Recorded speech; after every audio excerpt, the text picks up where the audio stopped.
Beautiful hot morning here in Atlanta. I'm back out here in the shop. I'm going to try to make my 24s that I have fit on my Impala SS. It's time for me to go ahead and put the reps on. And so I just wanted to get back on here just to let y'all know I'm back at work. And I'm in uniform. Check it out. Yeah. So got myself some uniform. So time to get back to it. So let me get started.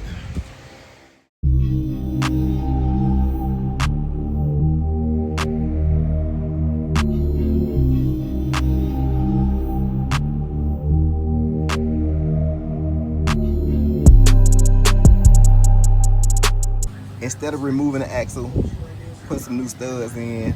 I think you guys seen me do that video already. So I decided to go ahead and slice these studs. I'm gonna hate it because I want to use these on the rims on the dump, but hey, I guess I gotta buy some more. So yeah, just cutting them. I'm gonna test fit the wheel now. Okay, got it on. Hey, I get used to it. Everybody was saying they like that wheel, but hey, it's the Impala wheel. So I got to put them on the Impala. Plus, I was able to find me some more trims and put my whole trim back on. So I just got one tie on, so I'm gonna do the rest of them and I'll show it to you. Okay, here it is. We done transferred from 26s to 24s, and glad I got the camera on the car, because yes, I am smiling. That's the original look I went for back in 2021 when I had the vision. Yeah, but there they came, so just a sneak peek at it. Let you know that boy's still in there. Yeah. And them brakes sticking out. Wow. Didn't realize those pads was that big. So yeah, this is it.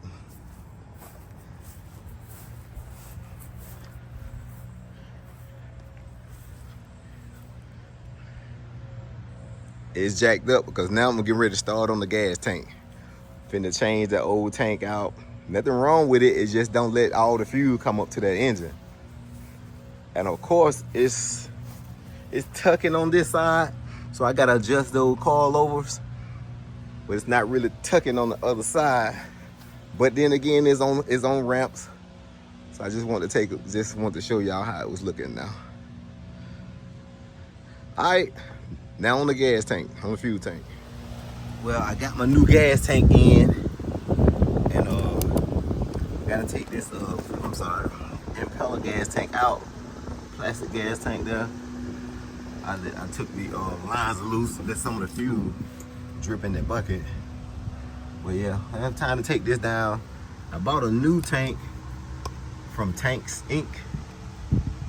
But it's for a 69, 70 Impala. So let's see if it's gonna fit this one. But you know, it probably gonna have to work anyway, because like I said, this thing starts starving for fuel once this tank gets so low. You probably got about 5 or 6 more gallons of gas in this tank, but my car has started starving for fuel, so to throw you off. So let me put a EFI tank in here, and we'll see how it works.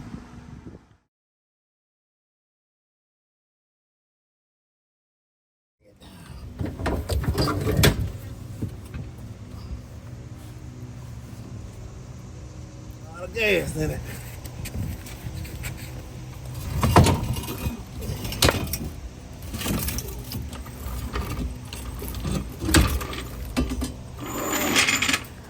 Okay, looking at the measurements of it, yeah, it seems to be big enough. But I'm gonna set it up there, put it in place, see if I need to change some straps, change my straps, see if I need some different ones. I'm gonna set it up there and see what it looks like. And in the middle of doing my car, it's when you have a daughter or somebody to call you and say, I need a radiator flush in my car. Can you flush my radiator? I'm like, okay, bring it on.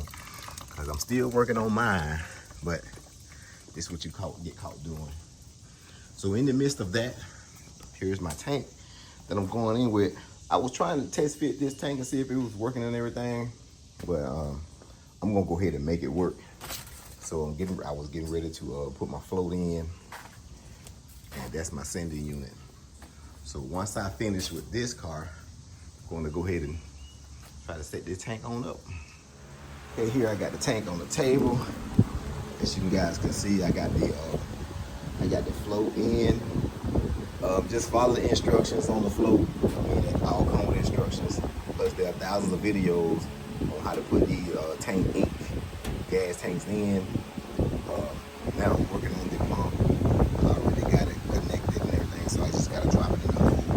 But one of the things I know I'm gonna have a problem with is how this thing is pointed up. I'm gonna have to put the rubber hose on there, and they're gonna leave it at an angle. So see how it's gonna work, because I'm pretty much fabricating and making something work.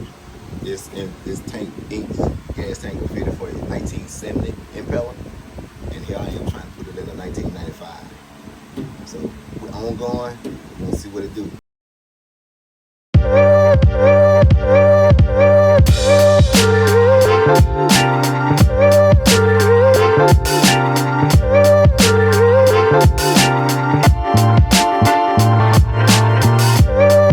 So I just screwed these screws down onto the gas tank. I did not took them down. Well, actually I got to remove them because I'm going to use some of this gasket sealant compound right here, and it's for a few. I'm gonna put a little bit on the screws, and might as well put a little bit under the gasket. But this right here, these are the fittings that I'll be using, because I'm still using the original factory fuel lines, and they got those quick disconnects. So I had to order these so I can screw them in. That's the return and that's the sending. So I'm going to screw those in, and using those, I'm going to use some of this thread sealant right here. So you can see that part number, just in case anybody needs some of that thread sealant, PTFE. Yeah, so that's what I'll be using right there on the thread sealant. But I'm going to take all these screws up and put some of this gasket sealant on the screws, a little bit on the thread. That'll keep fuel from coming up through there. And they say put a little bit around the gasket too, so I'll do that. So let me get to that. And if you're gonna torque these down, you only have to torque these screws down to right here. It says a half a foot-pound. Don't have to really put that much on it. Half a foot-pound, if you can see that.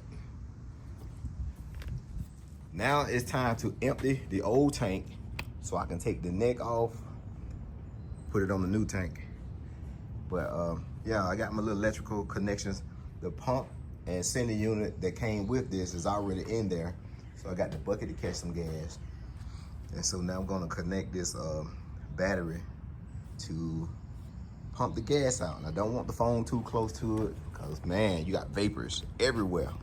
So let me back up a little bit with this phone.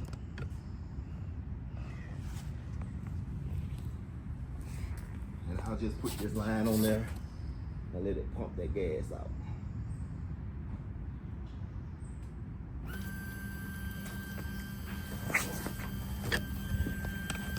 Yeah, so it's really spraying.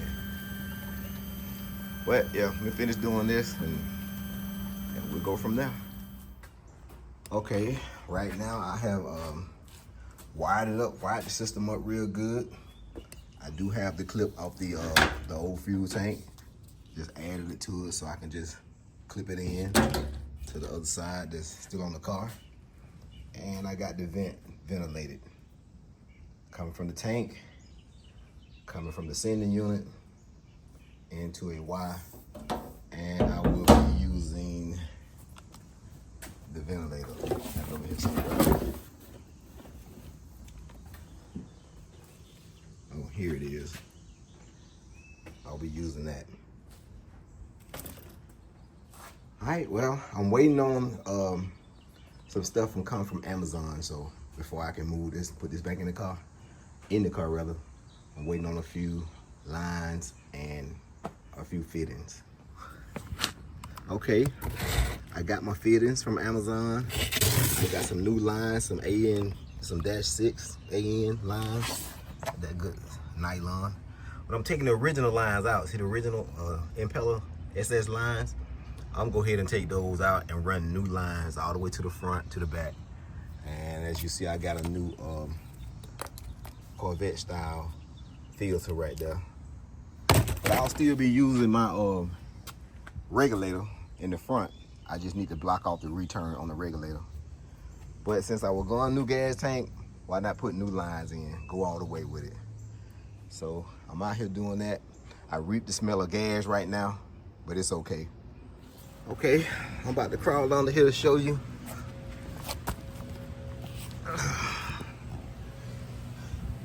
That is the new neck. I don't know if you can see that. That's the new neck that I'm using. New gas cap. Oh man, this is so close. And the straps right here, these are the original Impala straps, but I took them off and painted them black. But I'm not really using the cross one that go across the Impala gas tank. So that's looking pretty good. And as I come on under here,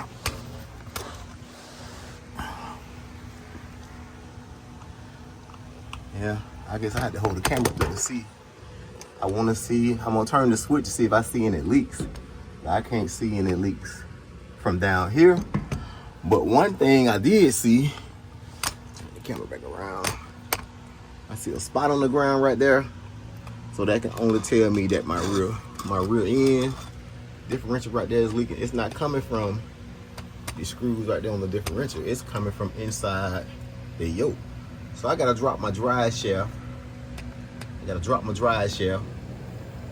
To see if any fluid is coming from that big screw or to see anything else. But right now, I'll do that tomorrow maybe. But right now, I'm trying to check and see if I got any fuel leaks. And I don't know if I have any leaks, so I'm gonna turn the switch on to see if I see anything coming out. And then I'll try to start it. Yeah, I had to follow the lines. But let me get up and try to start it. Remove my blankets. I did put about 3 gallons of gas in there. And I'm trying to start it. I see a little pressure on that while I turned the switch on, but that's not enough pressure right there. So let me see, can I build some fuel pressure in here to try to start it. And just hope and pray we don't have no leaks.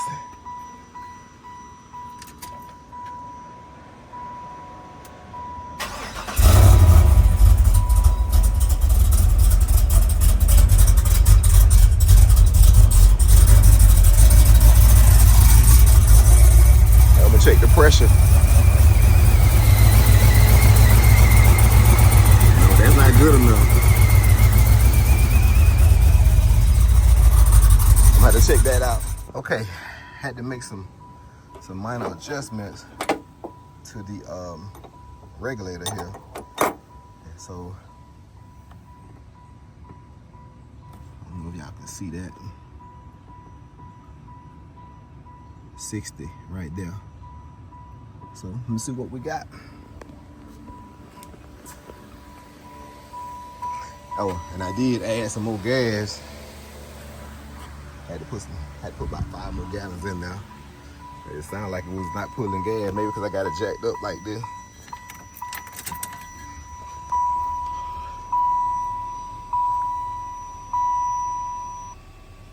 Well, they say enough fuel is in there.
smell fuel, you know, I guess you down here by the tank, but there's no wetness around none of the fittings, so I imagine it's not leaking. So now back on this leak that I saw right there, see that drip, and it was my differential fluid. And so this is a 4.9-inch, of course. It's not the original 96 Impala rear end.